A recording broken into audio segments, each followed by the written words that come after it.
ಸ್ವರಕ್ಷಣೆ ಬಗ್ಗೆ ನಾಳೆ ದೇಶದ 244 ಜಿಲ್ಲೆಗಳಲ್ಲಿ ತಾಲೀಮು ನಡೆಸಲಾಗುತ್ತೆ. ಯಾವುದೇ ಸನ್ನಿವೇಶವನ್ನ ಎದುರಿಸೋದಕ್ಕೆ ತಾಲೀಮು ಮಾಡುವಂತೆ ಎಲ್ಲ ರಾಜ್ಯಗಳಿಗೆ ಕೇಂದ್ರ ಗೃಹ ಸಚಿವಾಲಯ ಸೂಚನೆ ಕೊಟ್ಟಿದೆ. ಅನೇಕರಿಗೆ ಈ ಬಗ್ಗೆ ತರಬೇತಿಯನ್ನ ಕೂಡ ಕೊಡಿಸಲಾಗುತ್ತೆ. ಜಮ್ಮು ಮತ್ತು ಕಾಶ್ಮೀರದ ಶ್ರೀನಗರದ ದಾಲ್ ಸರೋವರದಲ್ಲಿ ಅಣಕು ಪ್ರದರ್ಶನಕ್ಕೆ ಎಸ್ಡಿಆರ್ಎಫ್ ಸಜ್ಜಾಗಿದೆ. ದೋಣಿ ಮುಳುಗುವಂತ ವೇಳೆ ಯಾವ ರೀತಿ ರಕ್ಷಣಾ ಕಾರ್ಯ ನಡೆಸಬೇಕು ಅನ್ನೋದ್ರ ಬಗ್ಗೆ ಅಣಕು ಪ್ರದರ್ಶನ ಮಾಡಲಿದೆ. ಕರ್ನಾಟಕದ 2 ಜಿಲ್ಲೆಗಳಲ್ಲಿ ಮಾಕ್ ಡ್ರಿಲ್ ನಡೆಯುವಂತ ಸಾಧ್ಯತೆ ಇದೆ. ಕಾರವಾರ ಹಾಗೆ ದೇಶದ ಪ್ರಮುಖ ವಾಣಿಜ್ಯ ಚಟುವಟಿಕೆಗಳಿರುವಂತಹ ಬೆಂಗಳೂರಿನಲ್ಲಿ ಮಾಕ್ ಡ್ರಿಲ್ ಆಗುವಂತ ಸಂಭವ ಇದೆ.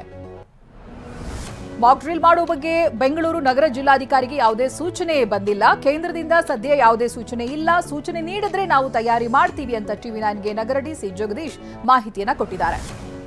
ಯುದ್ಧಕ್ಕೂ ಮುನ್ನ ಅಣಕು ಪ್ರದರ್ಶನ ಅತ್ಯಂತ ಮಹತ್ವದ್ದು ಅಂತ ಟಿವಿ9ಗೆ ಸಿಆರ್ಪಿಎಫ್ ನಿವೃತ್ತ ಐಜಿಪಿ ಕೆಆರ್ಕೇಶ್ ಹೇಳಿಕೆಯನ್ನ ಕೊಟ್ಟಿದ್ದಾರೆ.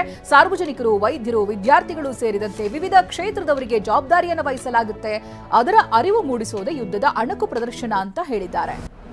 ಭಾರತೀಯ ಸೇನೆ ಪಂಜಾಬ್ನ ಅಮೃತಸರ ಬಳಿ ಮೆಗಾ ಕಾರ್ಯಾಚರಣೆ ನಡೆಸಿದೆ. ಅರಣ್ಯ ಪ್ರದೇಶದಲ್ಲಿ ಉಗ್ರರು ಅಡಗಿಸಿಟ್ಟಿದ್ದಂತ ಶಸ್ತ್ರಾಸ್ತ್ರ ಜಪ್ತಿ ಮಾಡಿದೆ. ರಾಕೆಟ್ ಚಾಲಿತ ಗ್ರೆನೇಡ್, ಐಇಡಿ ಹಾಗೆ ವೈರ್ಲೆಸ್ ಫೋನ್ ತಯಾರಿಸುವ ಸಾಮಗ್ರಿಗಳನ್ನು ವಶಕ್ಕೆ ಪಡೆದಿದ್ದಾರೆ. ಟ್ರ್ಯಾಕ್ಟರ್ ಡಿಕ್ಕಿಗೆ ಬೈಕ್ ಸವಾರ ಮೃತಪಟ್ಟಿದ್ದಾನೆ. ನೆಲಮಂಗಲ ತಾಲೂಕಿನ ತ್ಯಾಮಗೊಂಡ್ಲುವಿನ ಜಕ್ಕನಹಳ್ಳಿ ಕ್ರಾಸ್ ಬಳಿ ಅಪಘಾತ ಸಂಭವಿಸಿದೆ. ಹಲಸಿನಣ್ಣು ತರುವಾಗ ಬೈಕ್ ಸವಾರ ಅನ್ಸರ್ ಪಾಷಾ ಉಸಿರು ಚೆಲ್ಲಿದ್ದಾನೆ. ಪೊಲೀಸರು ಟ್ರ್ಯಾಕ್ಟರ್ ಅನ್ನು ವಶಕ್ಕೆ ಪಡೆದಿದ್ದಾರೆ.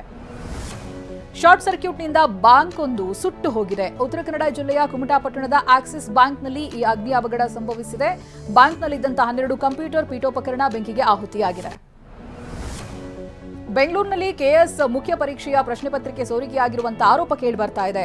ಮೈಸೂರು ರಸ್ತೆಯಲ್ಲಿರುವಂತಹ ಕಲ್ಯಾಣ ನಗರದ ಪಿಯು ಕಾಲೇಜಿನಲ್ಲಿ ಪ್ರಶ್ನೆ ಪತ್ರಿಕೆ ಬಂಡಲ್ ಓಪನ್ ಆಗಿದ್ದು, ಈ ಬಗ್ಗೆ ಪ್ರತಿಕ್ರಿಯಿಸಿರುವಂತಹ ಕರ್ನಾಟಕ ಲೋಕಸೇವಾ ಆಯೋಗ ಪ್ರಶ್ನೆ ಪತ್ರಿಕೆ ಬಂಡಲ್ನಲ್ಲಿ ದುಪ್ಪಟ್ಟು ಪ್ರಶ್ನೆ ಪತ್ರಿಕೆಗಳಿದ್ವು ಅಂತ ಸಮರ್ಥಿಸಿಕೊಂಡಿದೆ. ಕೊಪ್ಪಳ ತಾಲೂಕಿನ ಮುದ್ದಾಬಳಿಯಲ್ಲಿ ಅಸ್ಪೃಶ್ಯತೆ ಆಚರಣೆ ಇನ್ನೂ ಕೂಡ ಜೀವಂತವಾಗಿದೆ. ದಲಿತರು ಬರಬಾರದು ಅಂತ ಕಟ್ಟಿಂಗ್ ಶಾಪ್ ಕ್ಲೋಸ್ ಮಾಡಲಾಗಿದೆ. ಶಾಪ್ ಮಾಲೀಕರು ಸವರ್ಣೀಯರ ಮನೆಗೆ ಹೋಗಿ ಕಟ್ಟಿಂಗ್ ಮಾಡ್ತಿದ್ದಾರೆ.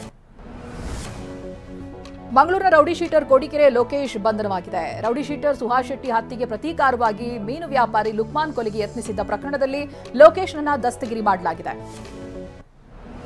ಗದಗ ಜಿಲ್ಲೆಯ ಮುಂಡ್ರಗಿಯಲ್ಲಿ ತುಂಗಭದ್ರಾ ನದಿಯಿಂದ ಅಕ್ರಮವಾಗಿ ಮರಳು ಸಾಗಾಟ ಮಾಡಲಾಗ್ತಾ ಇದೆ. ಅಕ್ರಮ ಮರಳುಗಾರಿಕೆ ವಿಡಿಯೋ ಚಿತ್ರೀಕರಣ ಮಾಡ್ತಾ ಇದ್ದಂತ ಯುವಕ ದಂಧೆಕೋರರ ನಡುವೆ ಗಲಾಟೆ ನಡೆದಿದೆ. ಕಿತ್ತಾಟ ಕೈ ಮಿಲಾಯಿಸುವ ಹಂತಕ್ಕೆ ತಲುಪಿದೆ. ಕರ್ನಾಟಕ ತಮಿಳುನಾಡು ಗಡಿಯ ದಿಂಬಂ ಘಾಟ್ನಲ್ಲಿ ಕಾಡಾನೆ ಹವಾ ಜೋರಾಗಿದೆ. ರಸ್ತೆ ಬದಿ ಸುರಿದಿದ್ದಂತ ರಾಶಿ ಟೊಮ್ಯಾಟೊ ತಿಂದು ಹೊಟ್ಟೆ ತುಂಬಿಸಿಕೊಂಡಿದೆ. ಟೊಮ್ಯಾಟೊ ತಗೊಂಡು ಹೋಗ್ತಾ ಇದ್ದಾಗ ವಾಹನ ಪಲ್ಟಿಯಾಗಿದೆ. ಇದನ್ನ ಕಂಡ ಗಜರಾಜ ಟೊಮ್ಯಾಟೊ ತಿಂದು ಹಸಿವನ್ನ ನೀಗಿಸಿಕೊಂಡಿದ್ದಾನೆ.